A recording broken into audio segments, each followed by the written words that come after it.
11 জন ছেলের একটি গ্রুপ ছিল। তো গ্রুপের সকল মেম্বারদেরই যেই ধরনের কাজকর্মে তারা লিপ্ত থাকতো, অলওয়েজ নাইট আড্ডা, এবং তারা অলওয়েজ পছন্দ করতো যে ভৌতিক যে বিষয়গুলো আছে তার সাথে নতুন নতুনভাবে পরিচিত হতে, এবং যাকে আমরা ইংরেজিতে বলা হয় ইনভেস্টিগেশন। তো ইনভেস্টিগেশন করতে তারা খুব পছন্দ করতো, এবং তো তাদের একটা স্পেশাল ইচ্ছা ছিল যে তারা হ্যালোইনের দিনে, হ্যালোইনের রাতে তারা ইনভেস্টিগেশন করবে এমন একটি প্লেসে। সেই প্লেসটি হচ্ছে গিয়ে মিরপুরের একটি ম্যাটারনিটি সেন্টার, আমরা স্বাস্থ্য কমপ্লেক্স বলি তাকে। তো ওই প্লেসটা এতটাই হন্টেড ছিল যে একটু ভাবাটাও মুশকিল, খুবই ভয়ানক একটা প্লেস। বিকজ ওখানে প্রায় সুইসাইড হয়, মানে সুইসাইড করা হয় ওখানে। তো এবং আরও অনেক হত্যা করা হয়েছে ওখানে, অনেক হত্যা করা হয়েছে, এবং আরও অনেক ভয়ানক বিষয়গুলো ঘটে। এবং ওইখানে সাধারণত যারা থাকে, মানে যেই ধরনের মানুষ আড্ডা দেয়, তারা এমন প্রকৃতির হয়, এখানে অনেক সময় দেখা যায় ছিনতাই করা হয়। ঠিক আছে, আশপাশে দিয়ে যখন যায় তখন ছিনতাই করা হয়। আবার এই ধরনের অনেক ঘটনাই এখানে ঘটে। তো মূল ঘটনা এটি যে, তো সেই 11 জনের যে টিম ছিল, তাদের যে হ্যালোইনের যে ইনভেস্টিগেশনের ইচ্ছাটা ছিল, তো তারা সেটার জন্য প্রস্তুত হওয়ার পর, আর মূল ঘটনাটা যখন ঘটে সেই সময়টি হচ্ছে ঠিক রাত 3টা বাজার কিছুক্ষণ আগের মুহূর্ত। তো তারা তাদের টিম নিয়ে, তাদের সেট আপ নিয়ে, যেহেতু আমি বললাম তারা একটি দল ছিল, তো তাদের যে এক্সপিরিয়েন্সটা, তাদের টিম সেট আপ নিয়ে এবং টিমের সকল মেম্বারদের নিয়ে এবং তাদের যে খাবার ছিল সম্পূর্ণ সেটা নিয়ে এন্ট্রি করলো সেই প্লেসটাতে। তো এন্ট্রি করার সাথে সাথে তাদের একজন মেম্বার সাথে যে সিনিয়র ছিল, অর্থাৎ যে লিডার ছিল, টিম লিডার, সবাইকে বললো তোমরা একটু সাবধান থাকো, আজকের দিনটা আমাদের জন্য একটু অন্যরকম হতে যাচ্ছে। বিকজ সে এই জন্য টের পেয়েছে যে সে অভিজ্ঞ কিন্তু, এবং সে টিম লিডার, সে অনেক কিছুই টের পায়। তো সবাই একটু সিরিয়াসলি নিল বিষয়টা। তো তাদের কি করা হলো, তাদেরকে সবাই বললো তোমরা 10 জন 10 দিকে যাবো, এবং মাঝখানের যে অংশটা আছে এখানে আমি থাকবো, তোমরা চারদিকে ছড়িয়ে যাবা। তো ম্যাটারনিটি অনেক বড়, বিশাল বড়, এবং 9 তালা একটা ফাঁকা স্পেসের মধ্যে অনেকগুলো বিল্ডিংয়ের মধ্যে, যেখানে হচ্ছে গিয়ে অ্যাবান্ডন বলা হয়, মানে পরিত্যক্ত জায়গা। তো ওইখানে মূলত মেডিকেলের কাজগুলো করা হয় না। সো এবং আমি একটা বিষয় বললাম যে ওইখানে কিন্তু অনেক সুইসাইড হয়েছে এবং অনেক লাশ বের করা হয়েছে ওইখান থেকে। সো জায়গাটা একটু অন্যরকম। আর সেই রাতের একটু যদি বর্ণনা দিই, তো রাতের আকাশটা অনেক মেঘলা ছিল, বাট সেই দিন কিন্তু বৃষ্টি হয়নি, অনেক মেঘলা ছিল। তো পরিবেশটা এইরকম ছিল যে মানে যে কেউই হচ্ছে গিয়ে ভয় পাওয়ার মতো এইরকম একটা পরিবেশ। বিকজ রাতের 3টা বাজে এবং হচ্ছে গিয়ে আকাশটা মেঘলা, একটা পরিস্থিতির অন্যরকম। সো তাদের টিমটা যখন এই যেভাবে তার টিম লিডার বললো যে চারপাশে ছড়িয়ে যেতে, তো তাদের কাছে এই যে ফোন ছিল, তো ফোনে তাদের টিম লিডারকে একজন ফোন করে বলল যে ভাইয়া এইখানে আমি একটা আওয়াজ পাচ্ছি, যে কি যেন একটা চাবানোর আওয়াজ, মানে হাড্ডি চাবানোর মতো একটা আওয়াজ পাচ্ছে সে। তো তাদের যে টিম ছিল, টিমের যে টি শার্ট নাম্বার ছিল, তার টি শার্ট নাম্বার ছিল 7। তো 7 নাম্বার টি শার্টের লোকের যে মেম্বার ছিল সে বললো, তো টিম লিডার বললো আচ্ছা কোন সাইডে আছো। তো সেই সাইডে গিয়ে আরো 2 জনকে নিয়ে সেই টিম লিডার চলে গেল এবং আস্তে আস্তে সবাইকে বললো তোমরা এসে পড়ো, এখানে কিছু একটা হতে যাচ্ছে। সময়টা ঠিক তখন 3টা বেজে কিছুক্ষণ, আর সবাই ওইখানে। সো বুঝতেই পারছেন ব্যাপারটা কিরকম। তারা যখন রুমের ভিতর ঢুকলো, রুমের দরজা ছিল বাট সেটা খোলা, লাগানো ছিল বাট সেটা খোলা ছিল। তারা যখন খুলবে তখন টিম লিডার বলল ওয়েট, আমি দেখছি, আমাকে দেখতে দাও। টিম লিডার ঢুকলো, পুরোপুরি অর্ধ খোলা অবস্থায় যখন ঢুকলো তখন একটা গোঙানোর আওয়াজ, এইরকম একটা গোঙানোর আওয়াজ পাইলো। তো পাওয়ার পরে সে একটু পিছনে আসে বললো আমি কনফার্ম যে এখানে কিছু হচ্ছে। সবাইকে বললো তোমার টর্চ জ্বালানোর পর সেখানে প্লেসটা এতটা অন্ধকার ছিল যে ঠিক মতো কোনো কিছু দেখার মতো না। তো সবাই টর্চ জ্বালিয়ে যখন একসাথে ঢুকলো, মানে খুব হুলস্থুল করে ঢুকে পড়লো। হুলস্থুল করে ঢোকার পর দেখলো যে কালো কাপড় দিয়ে মোড়ানো, একদম মানে বসে আছে এক কোনায়, ঠিক আছে, পাশে একটা সাদা একটা বস্তা রাখা, বস্তার পাশে ছিটা রক্ত, ছিটা ছিটা রক্ত বস্তায় বসে এবং বস্তাটা সাইডে রাখা, এবং সে ওমেইন দ্য ম্যান সেটা কিন্তু বোঝার কোনো বই নেই, বিকজ তার সম্পূর্ণ শরীরটা কিন্তু ঢাকার কারণে একটু বোঝা যাচ্ছে না। তো বললো কে কে জিজ্ঞেস করতেছে, মানে টিম লিডার এবং টিমের সকল মেম্বাররা হইচই লাগাইছে কে কে। যখন একটু একজন আগাইতে গেল, সাথে সাথে দেখলো কি মানে একদম সবকিছু ভ্যানিশ হয়ে গেল, কিচ্ছু দেখা যাচ্ছে না, একদম একদম ধোয়া উড়লে যেরকম অবস্থা হয় না, ঠিক ওই রকম পরিস্থিতি হয়ে গেল। এবং যখন ধোয়াটা অবস্থাটা একটু চেঞ্জ হয়ে গেল, তখন দেখলো এখানে কিছুই নেই, এবং যে বস্তাটা ছিল ইভেনচুয়ালি সেটাও নেই। বাট এইখানে আরেকটা বিষয় ছিল, কিছু কিছু রক্তের ফোঁটা এখানে ছিল, যেটা নিয়ে টিম লিডার অনেক সিনিয়র পারসন সেইটা নিয়ে অনেক আলোচনা করলো টিম পারসন মেম্বারদের সাথে, এবং বলল যে এইখানে হয়তোবা রিসেন্টলি কোনো সুইসাইড হয়েছিল, এবং সে এরিয়ার যে তার পরিচিত পার্সন আছে, রাত কিন্তু অনেক, তারপরেও সে পরিচিত সেই পার্সনটাকে কল দেওয়ার পর তার কাছে ইনফর্ম করলো যে এখানে কি রিসেন্টলি কোনো সুইসাইড হয়েছিল। বললো হ্যাঁ, এখানে খুব শীঘ্রই খুব অল্প বয়সী একটা মেয়ে এখানে সুইসাইড করেছিল, এখানে এসে এই রুমের ভিতরে সুইসাইড করেছিল বিষ খেয়ে। তবে তো একটা বিষয় বলি, সুইসাইডাল যে লাশগুলো হয় এবং অ্যাক্সিডেন্ট, ওই লাশগুলোর প্রতি কিন্তু আদম সুরত, অর্থাৎ যেই জিনেরা লাশ খায় সেই জিনেদের কিন্তু অ্যাট্রাকশন থাকে, অর্থাৎ সেই জিনেরা কিন্তু সেই সুইসাইডাল লাশগুলো কিন্তু খায়, এটা কিন্তু কমন একটা কথা। তো ওইটাই হচ্ছিল। তো টিম লিডার সবাইকে এইটাই বোঝাতে যাচ্ছিল যে এই ঘটনাটাই এখানে হচ্ছিল, এবং আমাদের কিন্তু আসার ঠিক হয় নাই। তো কিছুদিন পর কি ঘটলো, সেই টিম লিডার তার তার 3জন না 4জন যেন কিছুটা অসুস্থ হয়ে পড়ে, এবং 7 দিন 8 দিনের মাথায় যেও তারা সুস্থ হচ্ছিল না। তারপর টিম লিডারের কিছু হয়নি, বিকজ তার অনেক পোটেনশিয়াল ছিল এবং সে অনেক সিকিউর ছিল, দ্যাটস ওয়াই। তো একজন অনেক বড় আলেমের কাছে গেল ঢাকার, এটা হচ্ছে যাত্রাবাড়ির একজন অনেক বড় মাদ্রাসা আলেমের কাছে গিয়ে বললো, হুজুর এইরকম কন্ডিশন, আমরা আসলে কখন আমাদের টিমের মেম্বারদের এত লং টাইম অসুস্থ হতে দেখিনি, এটাই এত প্রথম। আর পুরো ঘটনাটাই বললো। হুজুর তখন তাকে এই কথাটাই বললো যে আপনি যেটা বুঝতে পেরেছেন, মানে সে কিন্তু সম্পূর্ণ ঘটনাটি বললো যে এইরকম লাশ খাওয়ার মতো আমরা একটা ঘটনা অনুভব করেছি, এবং এইরকম ধোয়াটে ভাবে আমাদের মাঝে ভ্যানিশ হয়ে চলে গেছে সেটা। তো বললো হ্যাঁ, এটাই স্বাভাবিক, এটাই হচ্ছিল, আপনাদের কিন্তু মোটেই উচিত হয়নি, কারণ আপনারা আবার বলছেন যে সেটা ছিল হ্যালোইনের রাত। অর্থাৎ আমাদের মুসলিমদের ভাষ্যমতে এইরকম কোনো ইয়ে নেই, এটা মূলত খ্রিস্টানদের এবং অন্যান্য ধর্মাবলম্বীদের জন্য। তারপরেও যেহেতু রাতটা কিন্তু ভালো ছিল, বৃহস্পতিবার রাত 10টায়, অর্থাৎ ইনভেস্টিগেশন করার মতো একটা প্লেস, সেহেতু এটা কখনোই ভালো হতে পারে না। তো তাই বললো আমি, তারপর সে হচ্ছে গিয়ে সেই আলেম এবং হচ্ছে গিয়ে তাদের টিম লিডার তাদের স্থানে বাসায় গিয়ে তাদের বিভিন্নভাবে ঝাড়পোক করে পানি পড়া, বিভিন্নভাবে যেভাবে রিচুয়ালে যেভাবে করা হয় সেই সিস্টেমগুলো, নিয়মগুলো পালন করিয়ে তাদেরকে সুস্থ করা হলো, এবং তাদের এই দোয়া কালাম পড়ার 3 থেকে 4 দিন পর তারা ভালো মতো মানে পুরোপুরিভাবে সুস্থ হয়।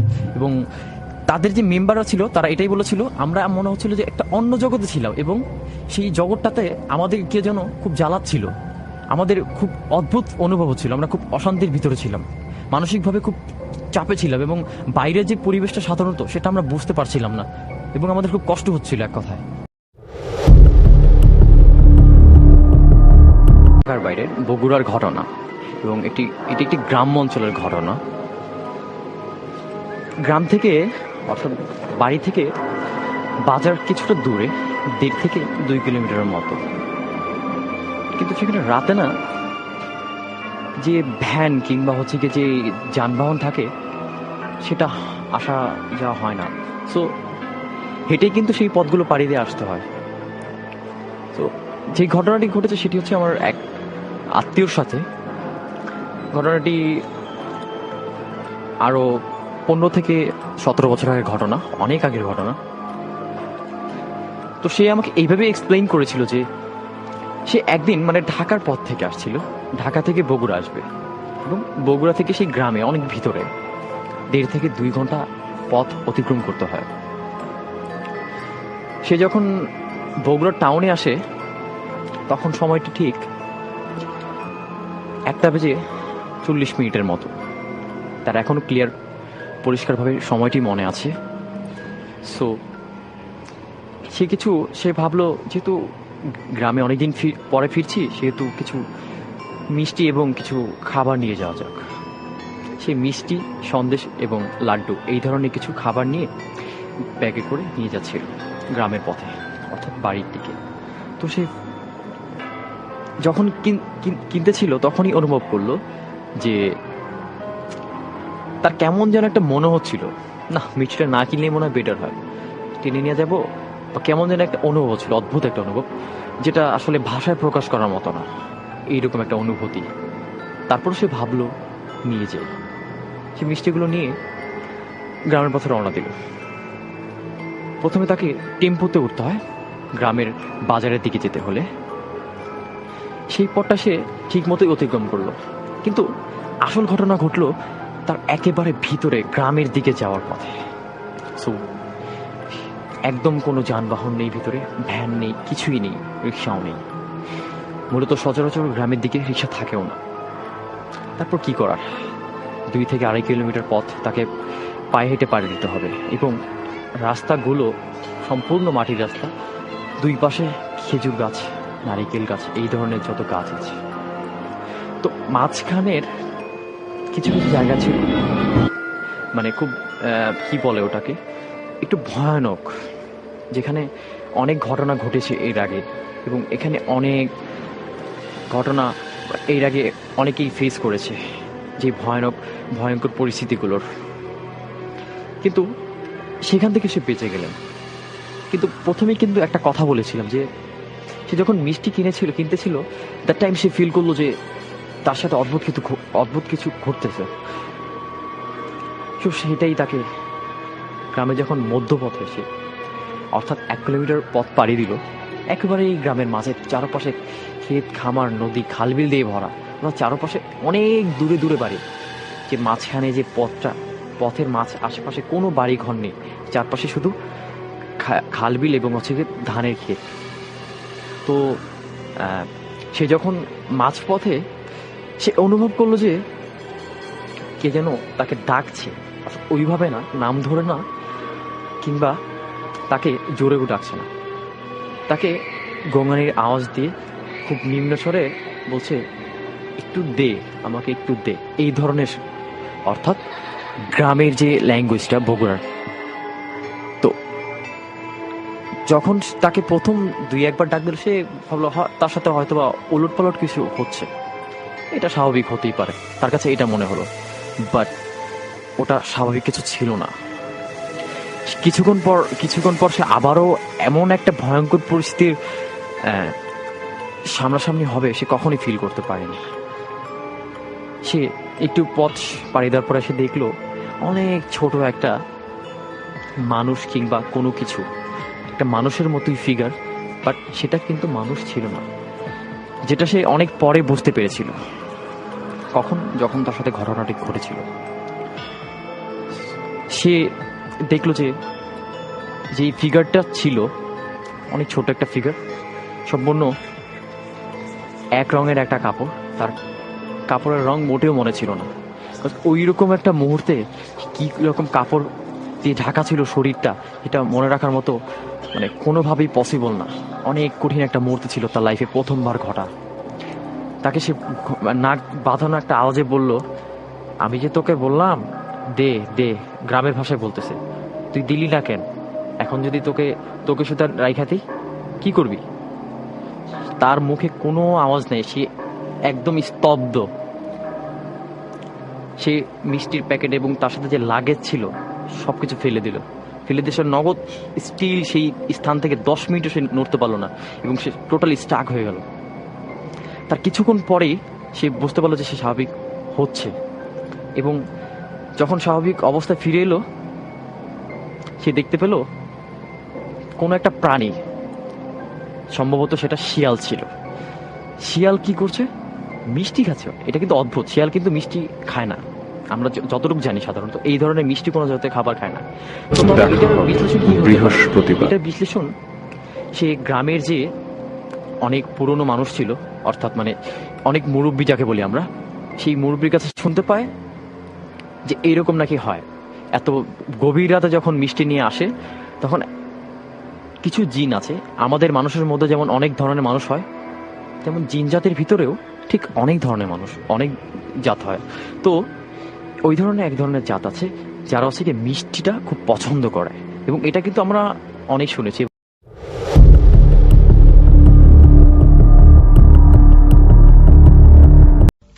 মানুষের জীবন চলার পথে নানা ঘটনার সম্মুখীন হতে হয় নানা পরিবেশের। গাঁয়ের এক পরিবেশ, শহরের এক পরিবেশ। ঠিক তেমনি ঘন নির্জন জঙ্গলে একা গেলেও শরীরটা কেমন যেন ছমছম করে। আমার বাবা এত সাহস নেই, কি দিন কি রাত, আমি যাব না। তবু আবার আফ্রিকার জঙ্গল, তুই যা। এই শুনে ক্যালভার্ট বলল, বন্ধু জন, তবুও তোকে যেতে হবে। জন আর ক্যালভার্ট দক্ষিণ আফ্রিকার বাসিন্দা। ভয় পেলেই ভয়, মনে না করলে কিছুই না। তোর আগেও তো ওইখানে অনেকেই গার্ডের চাকরি করেছে। করুক কে, উত্তরে বলল জন। জনের গার্ডের চাকরি হয়েছে কেপটাউন শহর থেকে প্রায় 500 কিলোমিটার দূরে অবস্থিত পাহাড়ের একটা বাংলোতে। বাংলোটির নাম দ্য ট্রি সার্কেল। বাংলোটির চারপাশ নানা প্রকৃতির গাছে বিস্তৃত। ঘন জঙ্গল তো আছেই, আর এজন্যই এর নামকরণ করা হয়েছে দ্য ট্রি সার্কেল। এখানে বছরের কিছু সময় পর্যটকদের ভিড় থাকে, আর বেশিরভাগ সময় পর্যটক দেখা যায় না বললেই চলে। বাংলোতে বর্তমানে একজন গার্ড নিযুক্ত আছে, কিন্তু আরো একজন গার্ড লাগবে।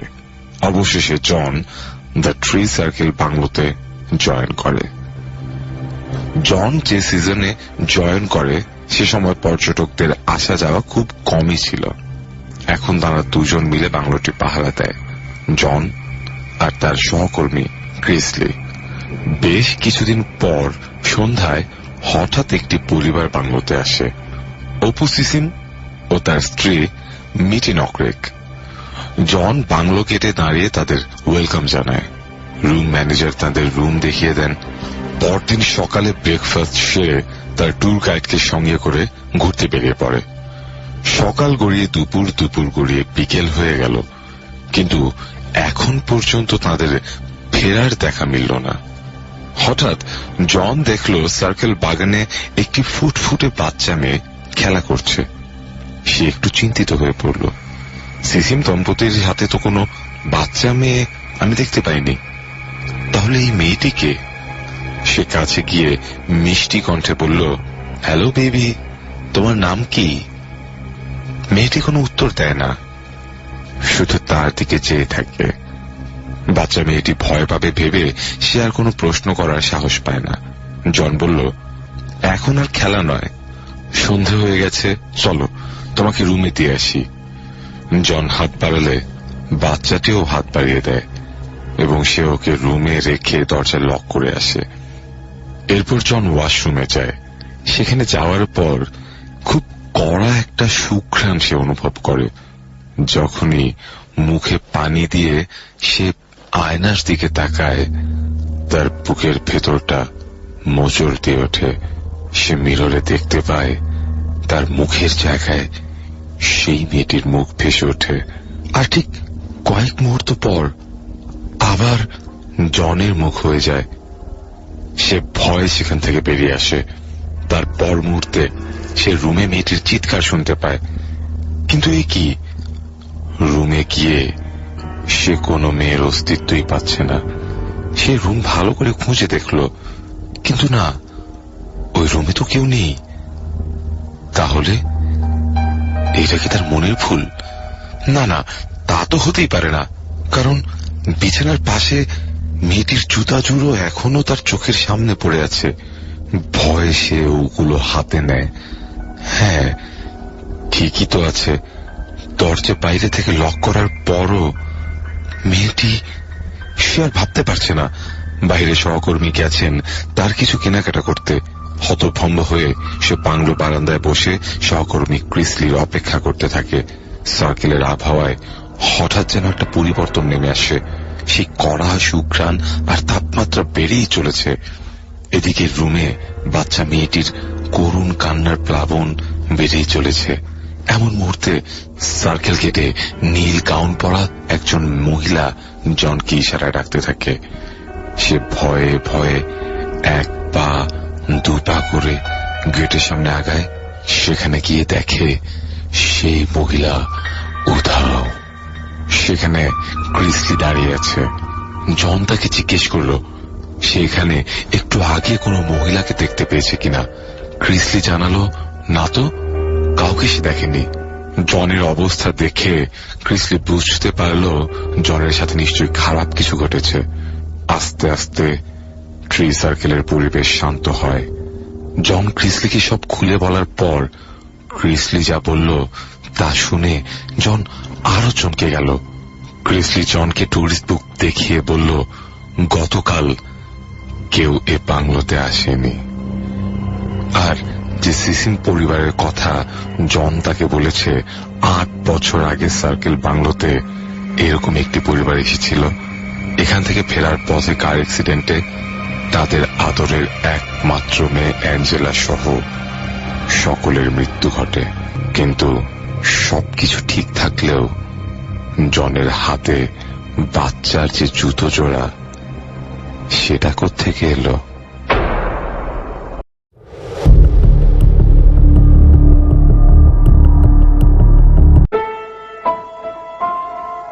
রহস্য সতীনাথ ভাদুরী। বাড়ি ঢুকেই দোলগোবিন্দ চৌধুরীর মেজাজ গেল খারাপ হয়ে। ভেবেছিলেন এক কাপ চা খেয়ে বেরুবেন ফুটবল ম্যাচ দেখতে। এরকম ম্যাচ গ্রামে বড় একটা হয় না। ভট্টাচার্যের বাড়ির মেয়ের বিয়ে, বরযাত্রী এসেছে, তারাই ফুটবল খেলবে গ্রামের ছেলেদের সঙ্গে। দেখলেন বারান্দায় মেঝের উপর ঘড়ি শুয়ে। ঘড়ির মা ঘটিত করে মেয়ের মাথায় জল ঢালছেন আর এক হাতে পাখা। তাহলে এখনই মূর্ছা গিয়েছে, 5 মিনিটও এখনো হয়নি। মাথায় জল দিয়ে মিনিট খানেক পাখা করলেই মেয়ের জ্ঞান ফিরে আসে। কিন্তু তারপর তার শরীর হয়ে যায় খুব দুর্বল। পুরো একদিন বিছানায় শুয়ে রাখতে হয়। এই সময় ভয় কাতুরে মেয়েটা তন্দ্রার ঘোরেও চমকে চমকে ওঠে। একজন কেউ তখন কাছে না বসে থাকলেই নয়। তাঁদের একমাত্র মেয়ের ব্যারামের গতিবিধির এইসব খুঁটিনাটি তার মুখস্থ। থাকবারই কথা, জন্ম থেকেই মেয়ের এই ব্যায়াম। 8 মাসে হয়েছিল বলে এই মেয়ে চিরকাল ক্ষীণজীবী। মাঝে মধ্যে ভয় পেয়ে অজ্ঞান হয়ে যায়। কি দেখেছে ভয় পায় ছোটবেলায় বোঝা যেত না। বড় হয়ে যখন কথা বলতে শিখল তখন বোঝা গেল মাকড়সা। মাকড়সার ভয়েই মরে। কোথা থেকে যে এই মাকড়সার ভয় এলো? দোলগোবিন্দ বাবুর বিশ্বাস যে মেয়ে এই জিনিস পেয়েছে মায়ের কাছ থেকে। ঘড়ি যখন পেটে তখন তার মায়ের নাকে আর উপরের ঠোঁটে খুব ঘা হয়। কবিরাজ মশাই বলেছিলেন মাকড়সায় চেটেছে। একরকম নাকি মাকড়সা আছে যেগুলো রাত্রিতে ঘুমন্ত মানুষের নাকের মধ্যে দাঁড়া ঢুকিয়ে রক্ত শুষে খেতে আসে। এই কথা শুনবার পর থেকে কিছুকাল ঘড়ির মা রাতে ঘুমোতে পারতেন না মাকড়সার ভয়। মায়ের সেই ভয়ই মেয়েতে বর্তালো নাকি কে জানে। দোলগোবিন্দ চৌধুরীর ফুটবল ম্যাচ দেখা মাথায় উঠল। স্ত্রীর হাত থেকে পাখাখানি নিয়ে তিনিও বসলেন মেয়ের মাথার কাছে। বাইরের ঘরের ঘড়িতে 5টা বাজলো ঠং ঠং করে। ভারী মিষ্টি আওয়াজ ঘড়িটির। বিলাতের একটি বিখ্যাত গির্জার ঘণ্টার ধ্বনির নকল করা। বহুকালের পুরনো কোন সাহেবের যেন ছিল। ঠাকুরদা সদরে এক নিলামের ডাকে কিনেছিলেন। তখন চৌধুরী বাড়ির এতটা দৈন্যদশা ছিল না। এখন তো ঘটিবাটি পর্যন্ত বাঁধা পড়েছে। কিন্তু দারিদ্র্যের মধ্যেও ঠাকুরদার শখের জিনিস বলে এই দেয়াল ঘড়িটিকে বিক্রি করেননি দোলগোবিন্দ বাবু। পুরনো হলে কি হবে, এখনো সুন্দর টাইম দেয়। বিক্রি না করার আরো কারণ আছে। ওই ঘড়িটা অন্য লোকে নিয়ে যাবে শুনলে তাদের একমাত্র মেয়ে কেঁদে কেটে অনর্থ বাঁধাবে। ছোটবেলা থেকে তার ওই ঘড়িটার উপর টান। বাড়ির ভেতরে হয়তো খুব কান্নাকাটি করছে, বাইরের ঘরে নিয়ে এলেই সব কান্না থেমে যেত। হাঁ করে তাকিয়ে থাকতো দেয়াল ঘড়ির নড়ন্ত পেন্ডুলামটির দিকে। হাঁটতে শিখবার পর তো কথাই নেই, ফাঁক পেলেই চলে আসতো বৈঠকখানায়, এসেই ঘড়ি দেখবার আনন্দে হেসে একেবারে কুটিপাটি। তখনও মেয়ের নাম ঘড়ি হয়নি। কথা বলতে শিখবার পর সে বলতো যে ঘড়িটা তাকে খুব ভালোবাসে। পোষা ঘড়ি, তাই সে কাছে গেলেই আহ্লাদে জোরে জোরে শব্দ করে। আরো কত মজার মজার কথা বলতো ঘড়িটার সম্বন্ধে, তার ঠিক নেই। মেয়ে হাতের মুঠো খুলেছে। মা বাবা বুঝলেন যে এতক্ষণে মেয়ের জ্ঞান ফিরে এলো। ও ঘড়ি মা, ভয় কি? এই তো আমরা রয়েছি, চোখ খোলো। ঘড়ি চোখ খুলল। মুখ এখনো ভয়ে ফ্যাকাশে হয়ে রয়েছে। মা বাবার এসব কাশোয়া হয়ে গিয়েছে আজকাল। মেয়েটা সকাল থেকে বিয়ে বাড়ি যাবার জন্য নাচানাচি করছিল, আর যাওয়া হলো না। আজকের দিনটাও এই পিতখুটে রোগ মেয়েটাকে রেহাই দিল না। দুঃখের কথা বই কি। এই গল্প সেই গল্প করে মেয়ের মন ভুলিয়ে রাখবার চেষ্টা করেন বাবা। ওদিকে স্কুলের মাঠে ফুটবল ম্যাচ আরম্ভ হবার কিছুক্ষণ পরেই রেফারির খেয়াল হয় যে তার রিস্ট ওয়াচটি বন্ধ হয়ে গিয়েছে। তখন দরকার পড়ল আরেকটি ঘড়ির। তো খোঁজ দেখা গেল দর্শকদের কারো কাছে হাতঘড়ি নেই। রেফারি নিজেও বরযাত্রীদের লোক। বরযাত্রীদের মধ্যে যারা খেলতে এসেছে তারা ঘড়ি আনেননি মাঠে। শেষ পর্যন্ত স্কুল বোর্ডিং থেকে আনা অ্যালার্মওয়ালা একটি টেবিল ঘড়ি হাতে নিয়ে রেফারি কাজ চালিয়ে নিলেন। সেই সময় বরযাত্রীদের ঠাট্টার উত্তরে গ্রামের কে একজন যেন উত্তর দিয়েছিল, ঘড়ির দরকার কি মশাই গ্রামে? এখানকার মেয়েরা পর্যন্ত বিনা ঘড়িতে কাঁটায় কাঁটায় ঠিক কটা বেজেছে বলে দিতে পারে। এই কথার থেকেই ব্যাপারটি আরম্ভ। রেফারি ছিলেন একজন সাংবাদিক। শুনেই তার কান খাড়া হয়ে উঠেছিল। খেলা শেষ হলে তিনি নিজে থেকে কথাটা পেরে বুঝতে চেষ্টা করেছিলেন তার মধ্যে কতটুকু সত্য আছে। তারপর ঘড়ি নামে সেই মেয়েটিকে দেখতে গিয়েছিলেন। কৌতূহল চাপতে পারেননি। অসুস্থ শরীরের উপরও মেয়েটি ঠিক ঠিক সময় বলে দিয়ে সেদিন তার কৌতূহল পূরণ করেছিল। দোল গোবিন্দবাবু খুব কথা বলতে ভালোবাসেন। রেফারি শুধু জিজ্ঞেস করেছিলেন এর নাম ঘড়ি রেখেছিলেন কবে থেকে। উত্তরে দোল গোবিন্দবাবু একেবারে বিরাট পর্ব শুনিয়ে ছেড়েছিলেন। তখনও মেয়ে কত ছোট। ওর মা একদিন আমাকে জিজ্ঞেস করে, দেখো তো কটা বাজে বাইরের ঘড়িতে। মেয়ে খেলা করছিল ভাড়ার ঘরের বারান্দায়। সেখান থেকে সেই জবাব দিল, একটা কাঁটা একেবারে উপরে আর একটা একেবারে নিচে। আমরা অবাক। সত্যি বাইরের ঘরের ঘড়িতে ঢং ঢং করে 6টা বাজতে শোনা গেল। তখনও মেয়ে ঘড়ি দেখতে জানে না। সেই থেকে ওর মা ওকে ঘড়ি বলে ডাকতে আরম্ভ করে। ঘড়িমার আমার সব ভালো, শুধু শরীরটা চিরকাল ওই একই রকম থেকে গেল। আমাদের এই একটিমাত্র সন্তান, তারও এই স্বাস্থ্য। ভেবেছিলাম বড় হয়ে সেরে যাবে, কই আর সারল। 10 বছর পূর্ণ হয়ে যাবে তার আসছে মাসে। রেফারি সাহেব পরদিন সকালে আবার এসে মেয়েটির ফটো তুলে নিয়ে গেলেন। দিন কয়েক পরে শ্রীমতী ঘড়ির ফটো ও তার অলৌকিক ক্ষমতার কথা খবরের কাগজে বার হল। বিবরণ বিস্তৃত। গ্রামের লোকে এতকাল ঘড়ির এই দৈব ক্ষমতায় বিশেষ আমল দেয়নি। পারে তো পারে, অমন কত কিছুই আছে দুনিয়াতে। চাঁদ সূর্যে তারা দেখে সময় বলা ওসব তো চিরকালই আছে। কিন্তু খবরের কাগজে তাদের গ্রামের নাম এত বড় বড় অক্ষরে বার হবার পর আর ব্যাপারটাকে কিছু নয় বলে উড়িয়ে দেয়া চলে না। উড়িয়ে দেবার উপায় ছিল না, কেননা এরপর থেকে গলায় ক্যামেরা ঝোলানো 1-2 লোক প্রায়ই আসতে আরম্ভ করলো গ্রামে ঘড়িকে দেখবার জন্য। বহু রকমের খবর বার হতে লাগলো বিভিন্ন খবরের কাগজে মেয়েটি সম্বন্ধে। পাড়ায় সবচেয়ে বেশি হইচই পড়ে গেল যেদিন জেলা ম্যাজিস্ট্রেট আর সিভিল সার্জনের গাড়ি এসে লাগলো দোল গোবিন্দ চৌধুরীর বাড়ির দুয়ারে। উপরওয়ালার হুকুমে তারা এসেছিলেন। ব্যাপার হয়েছিল কি, তখন কলকাতায় বিজ্ঞান কংগ্রেসের অধিবেশন হচ্ছে। একজন পৃথিবী বিখ্যাত আমেরিকান বৈজ্ঞানিক ওই সভায় নিমন্ত্রিত হয়ে এসেছিলেন। তিনি মানুষের দুর্বোধ্য অলৌকিক ক্ষমতাগুলো নিয়ে ইদানিং গবেষণায় মেতেছিলেন। কুমারী ঘড়ির ইন্দ্রিয়াতীত ক্ষমতার সংবাদ তাঁর দৃষ্টি আকর্ষণ করে। তিনি মেয়েটিকে দেখতে উৎসুক হয়ে বলেন যে এর মধ্যে যদি কোনো বুজরুকি না থাকে তাহলে তিনি মেয়েটিকে আমেরিকা নিয়ে যেতে চান। সেখানে তার মনোবিদ্যা গবেষণাগারে একে কিছুকাল পরীক্ষাধীন রাখতে হবে। মেয়েটির মা বাবা সেখানে সঙ্গে যেতে পারেন, পড়াশোনা, থাকা, কোনো বিষয়ে টাকা পয়সার অভাব হবে না। ব্যাপারটির মধ্যে কোন রকম চালাকি আছে কিনা সেইটা এখানে আগে নিজে যাচাই করে নিতে চান তিনি। এই জন্য সরকারিভাবে উপর থেকে আদেশ এসেছিল জেলা ম্যাজিস্ট্রেটের কাছে ওই বৈজ্ঞানিককে যথাসম্ভব সাহায্য করতে এ বিষয়ে। সিভিল সার্জন আর ম্যাজিস্ট্রেট সাহেব প্রথমে এসে ঘড়ির অলৌকিক শক্তির পরীক্ষা নিয়ে নিজেরা নিঃসন্দেহ হয়ে নিলেন। তারপর দোল গোবিন্দ বাবুকে আমেরিকান বৈজ্ঞানিকের ইচ্ছার কথা জানালেন। আমেরিকা যাবার প্রস্তাবে তারা কিছুতেই রাজি নন। শেষ পর্যন্ত রাজি হয়ে গেলেন এই ভেবে যে সেখানে গেলে মেয়ের পুরনো রোগটি সারাবার একটা ব্যবস্থা নিশ্চয়ই হবে। শুনলেন গল্পটির প্রথম অংশ।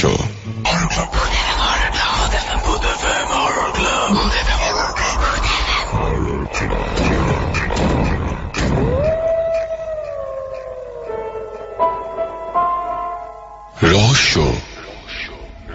সতীনাথ ভাদুরী। এখন শুনব গল্পটির বাকি অংশ। ঠিক হয়ে গেল যে ঘড়ির প্রাথমিক পরীক্ষা নিতে আসবেন আমেরিকান বৈজ্ঞানিক জেলা সদরে। গ্রামে ইলেকট্রিসিটি নেই, আরো অনেক রকম অসুবিধা। সেই জন্য সিভিল সার্জন সদর হাসপাতালের একটা দিক একেবারে খালি করে দিলেন। সেখানেই ঘড়ি কিনে রাখতে হবে দিন 15 ধরে তার মা বাবার সঙ্গে। পুলিশ পাহারা দেবে চারদিক। ভিতরে যে যাবে বা যে থাকবে তাদের তন্ন তন্ন করে সার্চ করে ঢুকতে দেয়া হবে। কালো পর্দা টাঙিয়ে ঘর দোয়ার একেবারে অন্ধকার করে দেয়া হলো, যাতে রোদ্দুর বা ছায়া দেখে বেলার আন্দাজ না পাওয়া যায়। পিচকারি দিয়ে মাকড়সা মারবার ওষুধ ছিটানো হলো, যাতে মেয়েটি ভয় না পায়। বাইরে থেকে পাখির ডাকের আওয়াজটি পর্যন্ত যাতে না পৌঁছয় তার ব্যবস্থা করা হলো। সব দিকে বৈজ্ঞানিকের সজাগ দৃষ্টি। কোন রকম ফাঁকির সুযোগ যাতে না থাকতে পারে পরীক্ষায়। আমেরিকার ব্যাপার, সারা পৃথিবীর কাগজে প্রচার হয়ে গেল এ পরীক্ষার কথা। দিন কয়েক আগে থেকেই এসে এই শহরে ডেরা ডান্ডা গাড়লেন বহু কাগজের প্রতিনিধি আর হুজুগে লোকের দল। সাধারণ লোকে এরই মধ্যে ঘড়িমা বলে ডাকা শুরু করেছে মেয়েটিকে। পুলিশ পাহারা ঠেলে এসে প্রণাম করতে চায়। যে গ্রামটির নাম মেয়েটির দৌলতে পৃথিবীর মানচিত্রে লেখা হয়ে যাচ্ছে, সেখানকার লোকেদের আজ গর্বের অন্ত নেই। কেমন ভাবে কখন ঘড়ির পরীক্ষা নেবেন সে কথা বৈজ্ঞানিক তৃতীয় ব্যক্তিকে বলেননি। ঠিক হলো ঘড়িকে বেশিরভাগ সময় শুয়ে থাকতে হবে বিছানায়। অল্প অল্প করে যখন তখন খাওয়ানো হবে, খিদে পাওয়া বা ঘুম পাওয়া দেখে যাতে সে সময়ের আন্দাজ না পায়। এই ব্যবস্থা চলল কয়েকদিন। পরীক্ষার ফলাফল সম্বন্ধে দোল গোবিন্দ বাবু, তার স্ত্রী, তাদের গ্রামের লোক, ম্যাজিস্ট্রেট সাহেব বা সিভিল সার্জনের কোনো সন্দেহ ছিল না। কিন্তু সাংবাদিকদের মধ্যে অধিকাংশের ছিল। ফলাফলের জন্য দিন কয়েক প্রতীক্ষা করে তারা অধৈর্য হয়ে উঠেছে। সেই সময় একদিন হঠাৎ ঘড়ির ঘুম ভাঙিয়ে বৈজ্ঞানিক জিজ্ঞাসা করলেন, এখন কটা বেজেছে? ঘড়ির মা বাবাকে তিনি বিশ্বাস পাননি। তাই তারা মেয়ের কাছে বসে থাকা সত্ত্বেও দোভাষীর কাজ করছিলেন সিভিল সার্জন। ঘড়ি কয়েক সেকেন্ড চোখ বুজে ভাবতে চেষ্টা করল। তারপর দৃঢ় কণ্ঠে উত্তর দিল, 9টা বেজে 10 মিনিট। বৈজ্ঞানিক ঘড়ির ঘর থেকে বেরিয়ে এলেন সিভিল সার্জনকে নিয়ে। এর মধ্যে যে বুজরুকি আছে তা তিনি প্রথম থেকে সন্দেহ করছিলেন।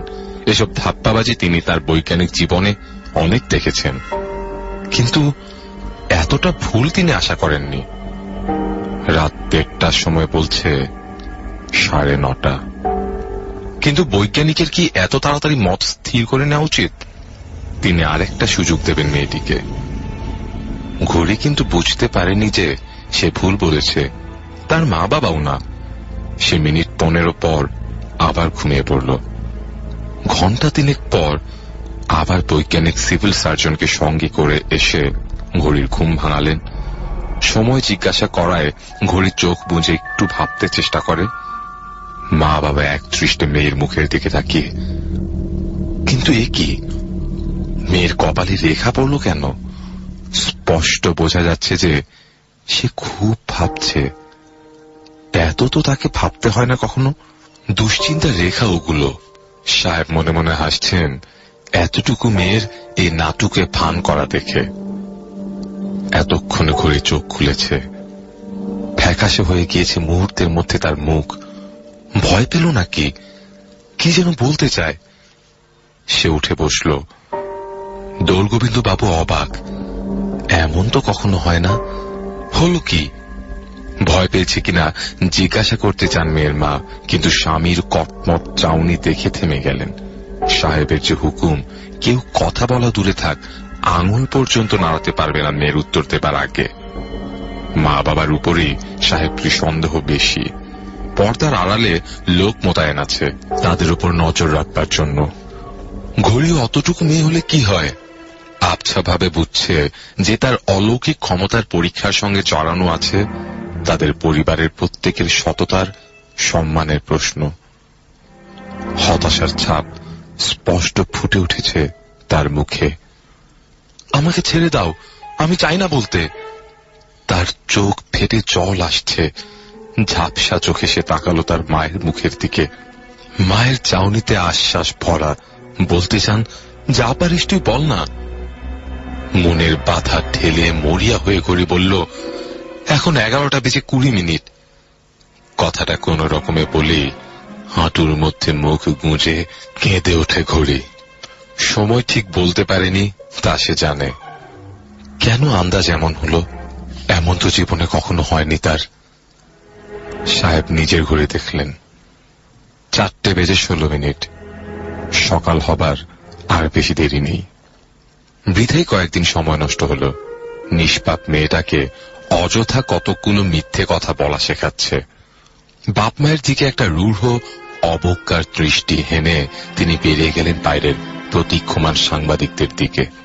তার কাছে মাফ চাইবার ভাষা খুঁজে পান না সিভিল সার্জন আর জেলা ম্যাজিস্ট্রেট। খুব বোকা বানিয়েছিল বটে পরিবারটা এ কদিন তাদের। মা মেয়েকে কোলের মধ্যে টেনে নিলেন।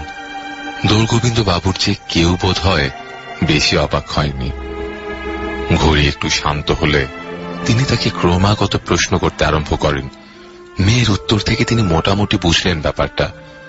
সময় জিজ্ঞাসা করলেই ঘড়ি মুহূর্তের জন্য চোখ বুঁজে ভেবে নিত। তখন তার চোখের সম্মুখে ফুটে উঠত বৈঠকখানার দেয়াল ঘড়ির ডায়ালটা। সেইটা দেখেই সে বলতো কটা বেজেছে। একদিনের জন্য এরকম ভাবে বলা তার উত্তর ভুল হয়নি। ঘড়ির অলৌকিক ক্ষমতায় কোনো ফাঁক ছিল না। শুধু সে যে মানুষ চক্ষে ঘড়ির ডায়ালটা দেখতে পায়, এই কথাটি মা বাবা কারো কাছে বলতেন না। মেয়েকেও এই কথা কাউকে বলতে বারণ করে দিয়েছিলেন। কিন্তু আজ হলো কি, মেয়ে কাঁদতে কাঁদতে বলছে, প্রথমবার দেখলাম 9:10। তারপর আবার যখন ঘুম ভাঙিয়ে জিজ্ঞেস করা হলো, তখন দেখে 9:10। এ তো হতে পারে না, দুইবারই এক সময় কি করে হবে? বুঝে গেলাম যে আমি বলতে পারবো না। তখন ভুল জেনেও আন্দাজে একটা যাতা বলে দিলাম। তার কান্না আর থামে না। বাইরে তখন লোকে লোকারণ্য, ঠাট্টা, বিদ্রূপ, গালাগালির স্রোত বইছে। তাদের হাত থেকে বাঁচানোর জন্য পুলিশ পর্দা ঘেরা গাড়িতে করে পরিবারটিকে বাড়িতে পৌঁছে দিয়ে এলো। দোলগোবিন্দ বাবু প্রথমেই ছুটে গেলেন বাইরের ঘরের ভেতর। দেয়াল ঘড়িটা 9:10 বন্ধ হয়ে গিয়েছে। বন্ধ হবার তো কথা নয়। এই ঘড়িতে যে 15 দিন পর পর দম দিতে হয়, তিনি যে যাবার আগে নিজ হাতে দম দিয়ে গিয়েছিলেন। ঘড়িটা খুলে দেখলেন মাকড়সায় জাল বুনেছে ভেতর, তাই বন্ধ হয়ে গিয়েছে। একটা খুদে মাকড়সা লাফাতে লাফাতে পালিয়ে গেল।